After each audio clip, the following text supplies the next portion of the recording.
for Nsem-Pii will honor more, now Nsem so it is. Utie, now share on my YouTube channel. Be the first to know Nsem-Pii TV.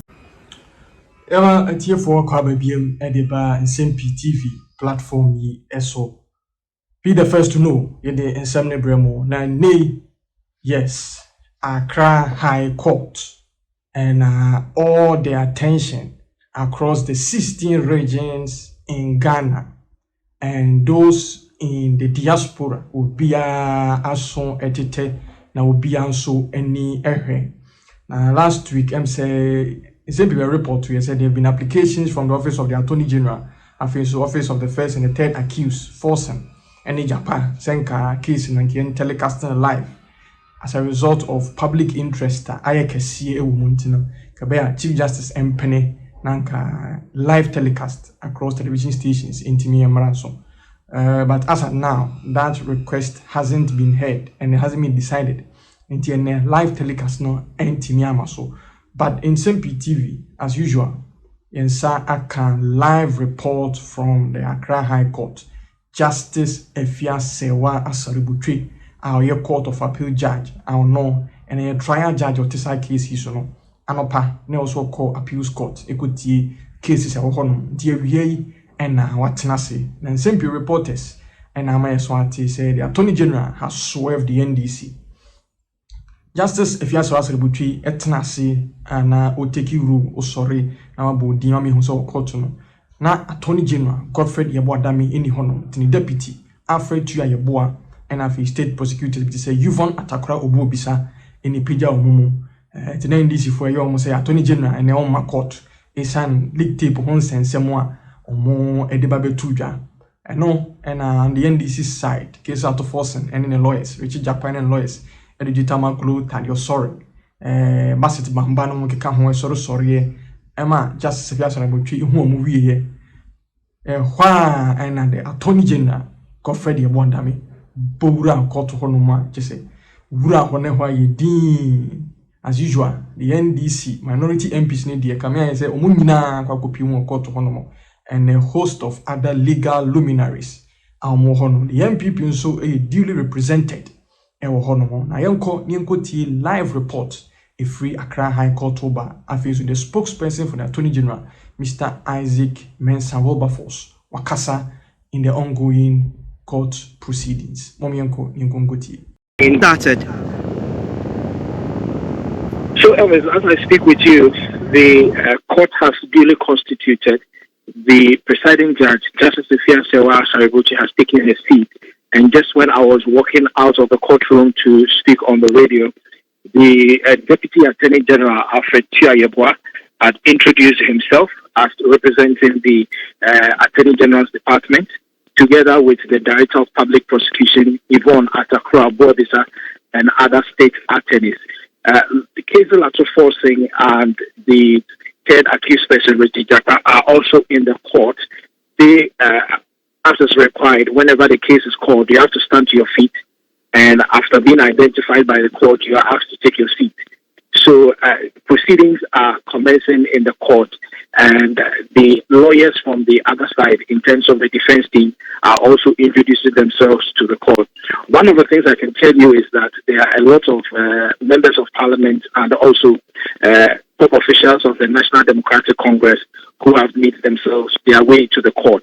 So I've seen Tutu Bikwachi, for example. I've seen the former Attorney General, Marietta Bureau-Pong. I have seen the communications officer of the NDC and several other persons who have all come here to participate in the case.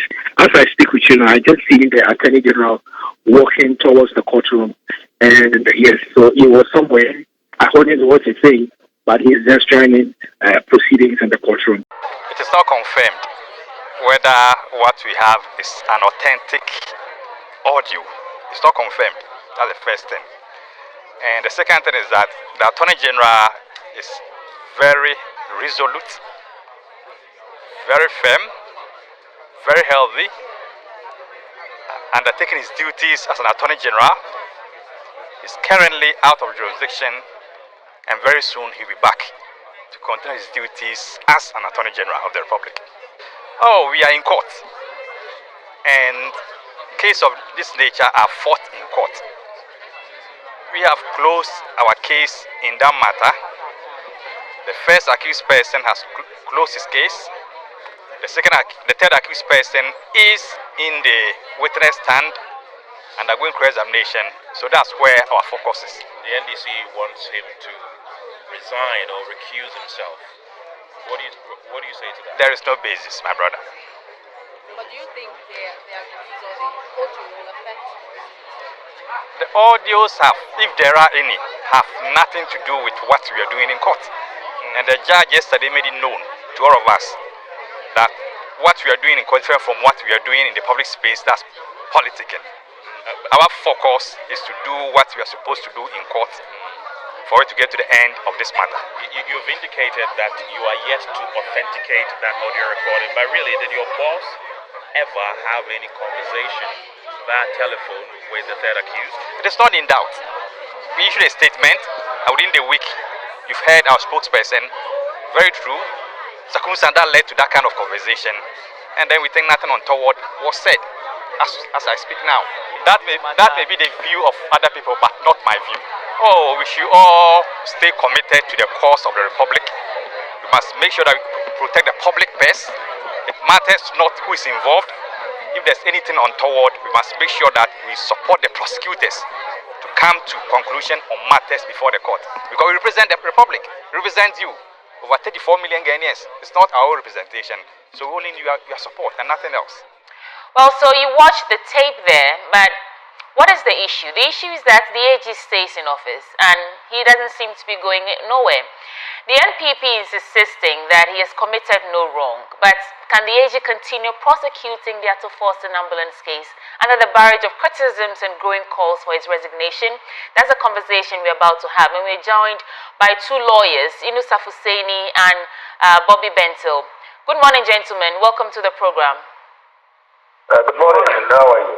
I'm great, thank you. Of course, Benjamin Akakpo is here. So we have Kweku Paintil joining okay. the conversation, and of course Nsem Pii as well, who is also a member of the NDC. But gentlemen, I think I'll start the conversation with Kweku Paintil, situating it. You followed this conversation so far. I've heard you speak on it maybe once or so.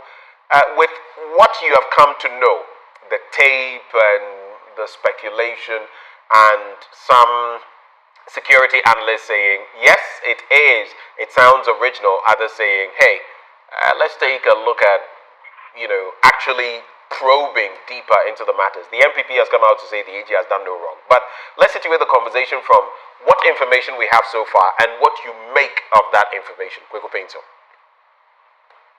My view of this whole matter is that we have a law in this country that permits both the prosecution and the defense to go behind the scenes and reach any agreement that they could, after which they present it to the court if there is a final agreement.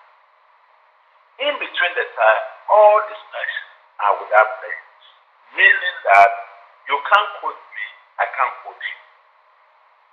So anytime that two people go behind the scenes and they wish to speak about the matters in court, what they say is strictly private as between them.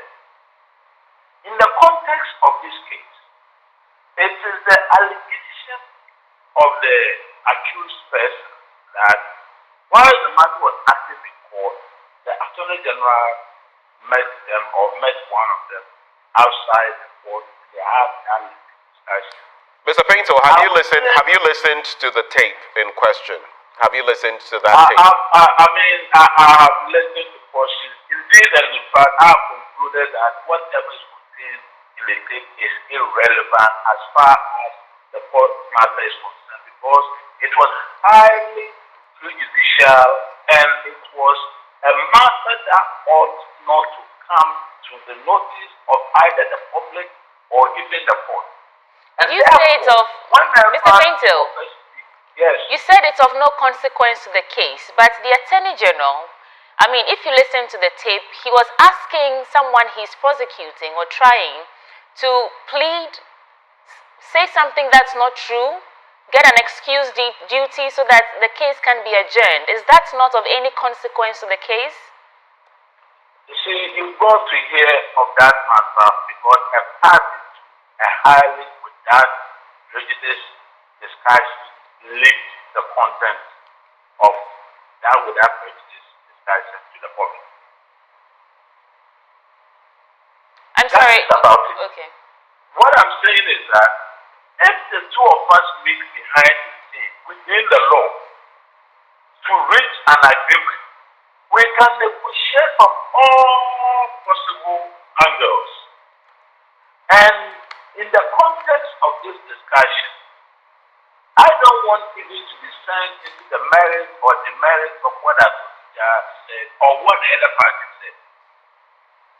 And if your question is intended to be a judgment on what either party said, that's a different matter altogether. But within the context of what we call without prejudice, the issue is that whatever the parties trade as a way of reaching an agreement, the law is that if no agreement is reached, it remains between the parties.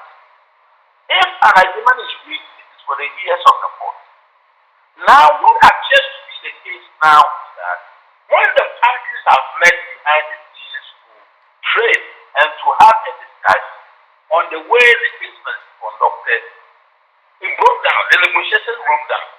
And when the negotiations broke down, one party has linked the discussion to the public to demonstrate how the other party traded. And then we are required to make a judgment on what that party traded with a view to reaching a settlement, with a view to making a moral decision as to how trading is done. But my point is that if we agree on the principles, which is that parties can meet behind scenes and trade, and what they do is strictly between the two of them. So, okay. Because therefore, if we had that meeting, I wouldn't know how many meetings they had and so forth and so on, and what each party actually traded. See, now what you're doing is that you are making the non-legal public make a judge of the content of the present side. And if you want to respond to the legal issue, as if it was that negotiation, then Kwekupento, your connection is breaking. It's a bit patchy. Just go back about 10 seconds, and if you can reposition yourself, then you continue with your point, please. Is that okay? It's better now. Please go ahead. Go back about 10 seconds. Yes, what I'm saying is that what the parties traded behind the scenes, as exactly what they said, it is very easy and very convenient for everybody to make a judgment of what they said or didn't say, or how hard or how high or how wrong one party's position was during the negotiation. But come on, you've been to Mapole before. People buy things, people call prices, and people make offers, and nobody make a judgment of them. Kwekupento,